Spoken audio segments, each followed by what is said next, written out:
You seen Dill Dog? Somebody said that bro's here, but I swear he Christian bailed an hour ago. How's that? I told him this party was going to be like Donkey Kong. He starts to trail off, but is an autodidact, so I ask him, what is the history of cocaine? He rubs his nose. Start in 3K BC, broski. I say cool, then quickly Google cocaine. Well, he starts to behave inappropriately in front of a waitress, and I see that he is right about the coca, not his behavior. Coca has been a part of South America since at least 3000 BC, pretty much the same day as surfing. The tree, short, stubby, with fiery red berries and electric green leaves, grew natively at the base of the majestic Andes in what we now call Ecuador, Peru, Bolivia, and Colombia. It has been a continuous part of the coastal ancient life throughout the northern part of the continent for literally ever. Depictions or actual carbon traces of coca are found in art, mummies, sculpture, ceramic pots, and little satchels. There is no definitive scientific theory about how it got there, but Armigo Vespucci, the Italian explorer for whom the whole land is named, both north and south, spotted it straight away on his first visit in 1499 and wrote, "We stopped at an island that lay about 15 leagues from the coast and decided to go there and see if it was inhabited.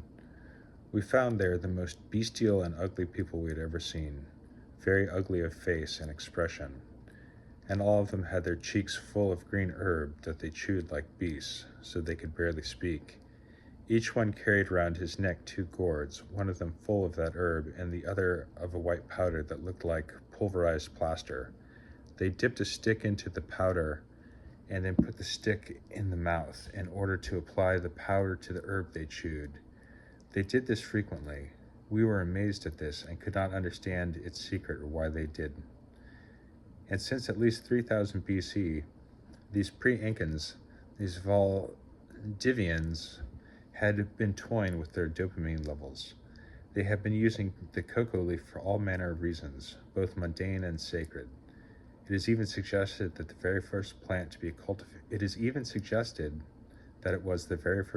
be cultivated in the Americas.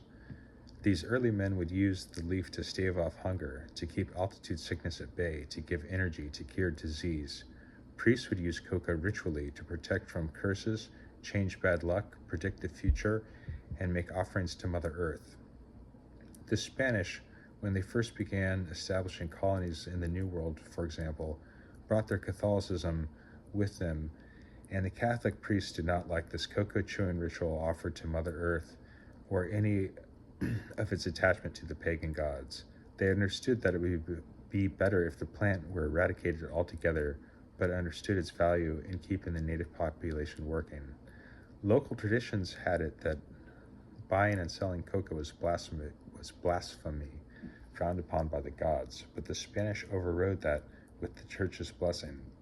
They did not care what lowercase g gods wanted, so they seeded the world's first large-scale coca plantations, paid the natives in coca, and became the New World's first proper drug dealers. A Spanish contemporary noted in new chapters on cocainism, our fair-minded masters did not want the poor to recognize their tragedy and wish instead that they should die without realizing their hunger and their ignorance. That bitter taste of coca might dull the instinct to rebel, and that they might live in an artificial paradise. The chewers, thus, did not need as much food and were kept warm and altitude sickness free and docile and happy even 1,000,000 feet underground and very close to hell. They were mining silver and gold, digging deep into Mother Earth, sending riches across the sea to masters they had never met nor heard of. They worked torturous hours with wives and children starving outside, but with relaxed faces and healthy spirits. Relaxed faces and relaxed spirits. But they worked with relaxed faces and relaxed spirits. Relaxed faces and relaxed spirits.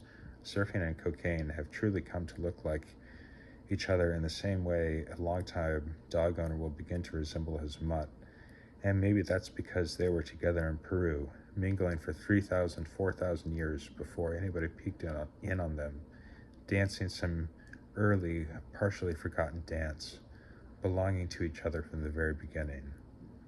There is an ancient creation story about Coco that the tree was once the most beautiful woman on earth, so gorgeous that all the wave-riding fishermen fought over her. There is an ancient creation story about Coco that the tree was once the most beautiful woman on earth, so gorgeous that all the wave-riding fishermen fought over her. Since not everyone could have her, the elders turned her into a plant so that she could be enjoyed by everyone equally. But then, like any great love epic, the two were split, torn apart by forces out of their control. Surfing went to Polynesia. It was embraced by the Tahitians and then really embraced by the Hawaiians. It was changed and reordered and reset and remade. And Coco went to Europe. Those early Spanish settlers busily exported new and fascinating plants. Fascinating plants they discovered back home. The early Spanish settlers busily exported new and fascinating plants they discovered back home. Coffee and its future Starbucks, tobacco and its Marlboro Red, chocolate and its Hershey's. The old world fell in love with these fabulous products and the magic properties they contained. But somehow the most magical of these stayed behind. It has been hypothesized that cocoa chewers looked like cows munching cud, and the aesthetic turnoff was great enough for the conquistadors to find no real interest in it outside of suppressing the native masses. Whatever the reason, the cocoa bush was left alone until 1885, but then the world cracked. Scientists had begun to isolate compounds in plants, pulling them out and allowing them to pop in full. Morphine in 1804, caffeine in 1819, codeine in 1832, and cocaine in 1885. The German-French chemist isolated the specific cocaine alkaloid and published his findings in a journal read by another German chemist, who in turn asked a colleague on an Austrian boat traveling around the world to bring him loads of cocoa leaves. The colleague agreed, and the leaves were passed on to the German chemist friend, who fixed the purification process and wrote the University of Göttingen dissertation titled something in German on a new organic base in the cocoa leaves, which was published in 1860. The first description of the newly isolated and purified alkaloid was less than poetic. He simply wrote, "Its solution has an alkaline reaction, a bitter taste, promote the flow of saliva, and leave a peculiar numbness, followed by a sense of cold when applied to the tongue." He named the alkaloid cocaine, borrowing coca from South America and ine from the stylistic way of describing local anesthetics of the day. Cocaine.